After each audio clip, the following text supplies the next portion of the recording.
Imagine an athlete getting ready for a game.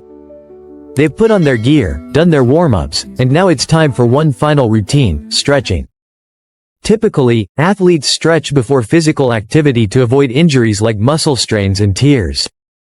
But does stretching actually prevent these injuries? And if it does, how long do the benefits last? To answer these questions, we need to understand what's really happening inside the body when we stretch. There are two main types of stretching that our athlete might be doing. 1. Dynamic stretches.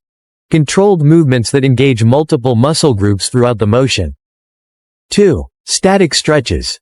Holding a position to elongate a specific muscle at a fixed length and tension. Right now, our athlete is performing a static hamstring stretch, holding the position for 30 seconds to extend his hamstring beyond its usual range of motion. Many people imagine stretching a muscle as if it's like pulling on a rubber band.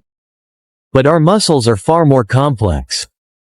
1. Muscles are viscoelastic materials. They not only resist being stretched but also adapt and change under tension. 2. When stretching the hamstrings, the protective tissues surrounding the muscle fibers and the tendons connecting the muscle to the bones experience tension.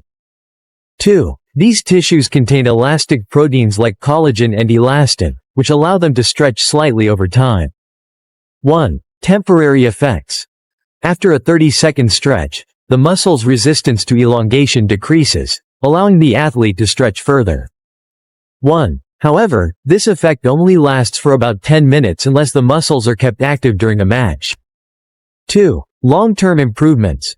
Permanent flexibility requires additional sarcomeres, the smallest contractile unit in muscle tissue.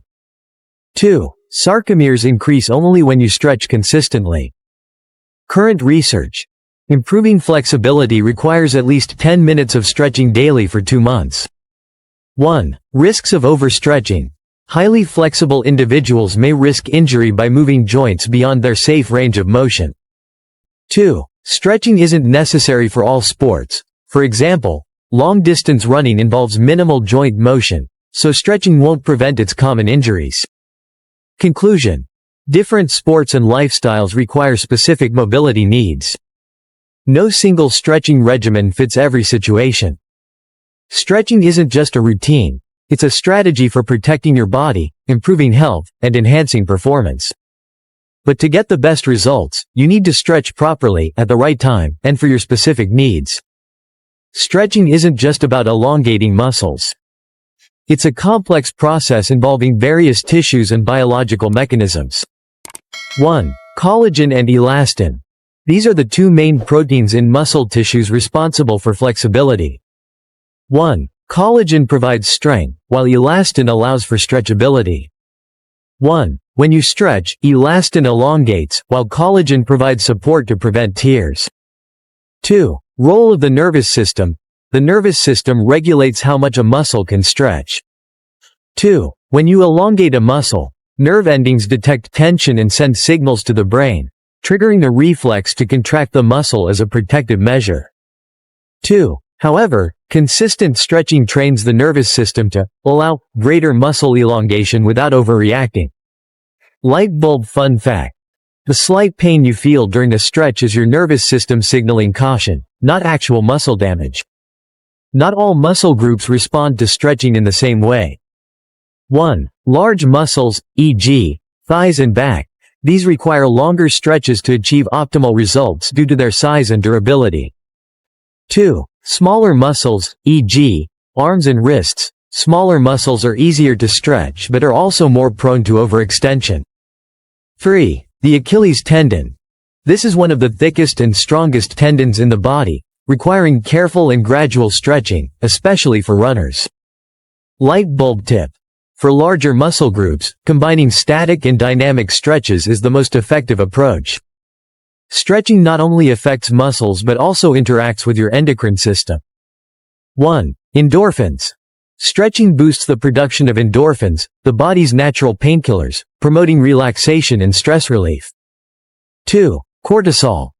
Regular stretching can lower cortisol levels, the stress hormone, especially when combined with deep breathing techniques. 3. Growth hormone, GH. Stretching, particularly in the evening, stimulates the release of growth hormone, which aids in muscle repair and flexibility improvements. 1. Physical therapy. In rehabilitation, stretching is used to restore range of motion after injuries or surgeries. 2. Yoga. Yoga heavily emphasizes static stretching, promoting flexibility and mental balance. 3. Office work. For people with sedentary jobs, stretching can relieve tension in the neck, back, and shoulders, improving blood circulation. 1. Never stretch cold muscles. Always warm up before stretching to prevent injuries. 2. Stretch evenly on both sides. Always stretch both sides of your body to avoid imbalances.